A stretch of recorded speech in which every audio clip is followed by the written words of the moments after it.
আজকে তো বাসন্তী পুজোর দশমী পুজো হলো, আমি বরণ করব, সামান্য একটু সিঁদুরও খেলবো। একটু তাড়া রয়েছে, তাই জন্য বললাম সামান্য, কারণ আমি 2:30 তেহট্ট বেরিয়ে যাব। এই যে পুজোর নিয়ম কানুনটা কি ছিল? একই, মানে দুর্গা পুজো আর এটা একই, তো ভিন্ন কিছু না। এখানে শুধু লক্ষ্মী, গণেশ, সরস্বতী, কার্তিক নেই, বাকি কিন্তু সব এক। মায়ের মুখও এক, মায়ের চালচিত্র এক, সবই এক। 4 দিন ধরেই পুজোটা হয়? 5 দিন ধরে। 5 দিন ধরে পুজো। এই পুজো এইবার তো প্রথম হলো? না, কেন প্রথম? এটা আগে হতো।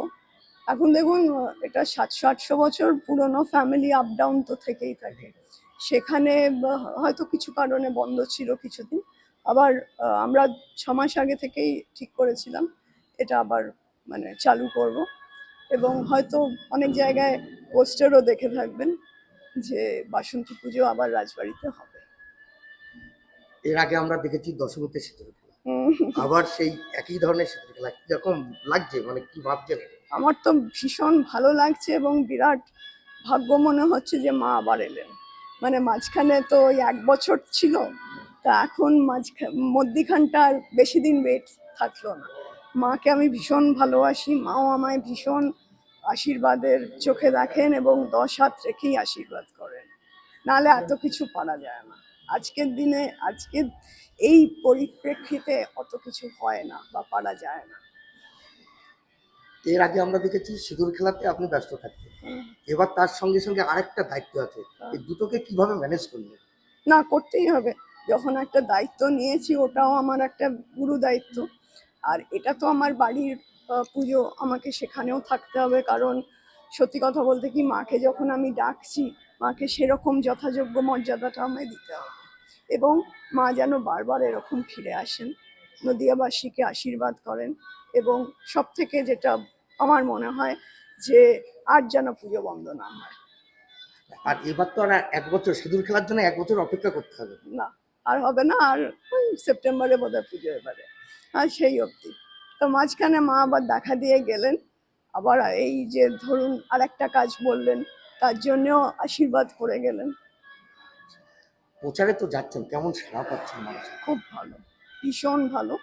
এখন দেখুন, সেটা ভোট বক্স গিয়ে কি হবে বলতে পারবো না, কিন্তু প্রচণ্ড আবেগ, প্রচণ্ড স্বতঃস্ফূর্ততা। এবং সত্যি আমি এগুলো দেখিও নি, কারণ আমি ভাবতেও পারতাম না যে রাজবাড়ির ওপর এতটা দুর্বলতা মানুষের আছে। এবং মানে নিজে থেকেই সব দৌড়ে দৌড়ে বেরিয়ে আসছে, হাত মেলাচ্ছে, আলিঙ্গন করছে। এটা আজকের দিনে দুর্লভ ব্যাপার। একদমই তো নতুন, এর আগে তো রাজনৈতিক সেইভাবে কোনো ইয়েতে ছিলেন না, একদমই নতুন প্রার্থী হয়েছেন, বড় একটা দায়িত্ব আছে, কিভাবে ম্যানেজ করছেন এটা? ম্যানেজ না, এটা দেখুন সবার মনেই হচ্ছে যে একটা সুস্থ সমাজে সবাই থাকবো, সেটারকেই একটু বড় লেভেলে নিয়ে যাওয়ার চেষ্টা করছি, যাতে সবাই সেই সুযোগটা পায়, যাতে কেউ দুঃখিত বা বঞ্চিত না থাকে। আমরা তো একটা সভ্য সমাজ চাইছি, আর তো কিছু চাইছি না। আপনার জিতে আসার পরে মূল মানে মানুষকে কি বলছেন, কি করবেন, প্রথম কাজ কি হবে আপনার? অনেক কাজ আছে, কাজেই প্রথমটা বলে বলা যাবে না, প্রচুর কাজ আছে। কারণ আমার আগে যারা ছিলেন তাদের তো দেখাই যায়নি, যা শুনতে পাচ্ছি। এখন আমি তো প্রত্যক্ষদর্শী ছিলাম না, কিন্তু যা হোক, মানুষের মুখে যা শুনছি, তাদের দেখা যেত না এবং তারা সেরমভাবে হয়তো কাজ করেনি। সেই গ্যাপটাও আমাকে ভরতে হবে।